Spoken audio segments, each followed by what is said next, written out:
I recently got this Eiffel Tower cube from someone who just went to Paris, so let's open it up and see how good it is. Firstly, this is a Rubik's branded product, so there should be some sort of quality control, but it is like a tiny cube and it's a Rubik's brand, so speed cubing wise, I don't think it'll be fantastic, but I think this will be a nice little collection item.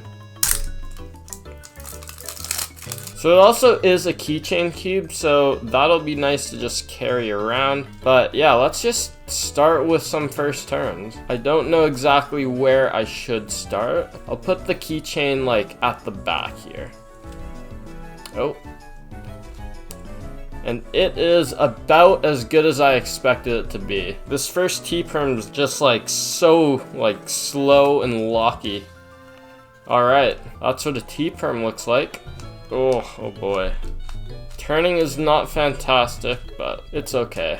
Alright, it should be back to the solved state. Oh, nope, this center, it got flipped. So I guess we're gonna do 2 more J Perms and hopefully it should be alright. I love how I'm doing wrist turns for this. Alright, so first impressions of this cube. As expected, the turning's like absolutely dreadful, but it's a nice looking little collector's item. Like, I like the Eiffel Towers on the stickers. I especially like this side, the French flag with the Eiffel Tower in it. I like how it looks. Performance isn't great, and I also like the feel of it. It's actual stickers and plastic feels pretty rigid, so I guess I know that it probably won't break if I ever drop my bag hard somewhere. I think now it's time to do an actual solve.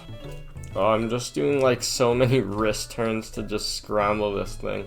So now that this cube scrambled, I have like a slight question for these picture cubes. For the cube to be considered solved, would I need the picture to be how it's supposed to look, or can this centerpiece just go anywhere it wants? Because on a normal 3x3, this centerpiece doesn't really matter, it just rotates wherever it wants. I'm gonna just assume for today's video that I need to solve it so it looks like the actual picture. I'd assume so, because who wants like a messed up looking Eiffel Tower as their solved cube?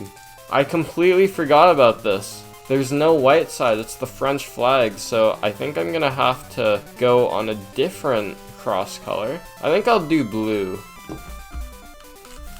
Okay, so let me save you guys a lot of time. The cross was done basically instantly. That was the easiest part of the solve. When we got to F2L, it was a little bit more difficult, but I really didn't have too many problems. The only problem I had was I was confusing the actual blue side with the blue of the French flag at parts, but we got through it, no biggie. The real issues arrived when I was doing my last layer. So I did my OLL using a bunch of 2-look OLL algorithms, and I thought that my OLL had been solved. But I had this lone corner twisted, and I was just so confused on why that was the case. I soon realized that I had a couple pieces with 2 red sides on it.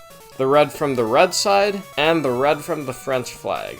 So that was a nightmare to deal with. I had to redo OLL a whole lot of times until I eventually just, out of a stroke of luck, oriented the last layer. And then I did a bunch of random PLL algorithms just trying to move every piece around, and then I had a solved cube, right? Nope, wrong. The centers were all misoriented. I had to do a bunch of U-perms to orient the centers, and after a bunch of time, I finally solved the cube in like 13 minutes. So, fantastic. Bam. We're done. We solved the Paris Eiffel Tower cube. Final thoughts on this cube is that it sucks. It's purely a collector's item. Thank you guys so much for watching this video. If you enjoyed, please leave a like on this video and subscribe to the channel because it supports me a lot. Also, if you ever shop at speedcubeshop.com, don't forget to use code Matthew to get 5% off of your future orders. If you enjoyed this video, I think you'll like the video that's on screen now. Go click it, please.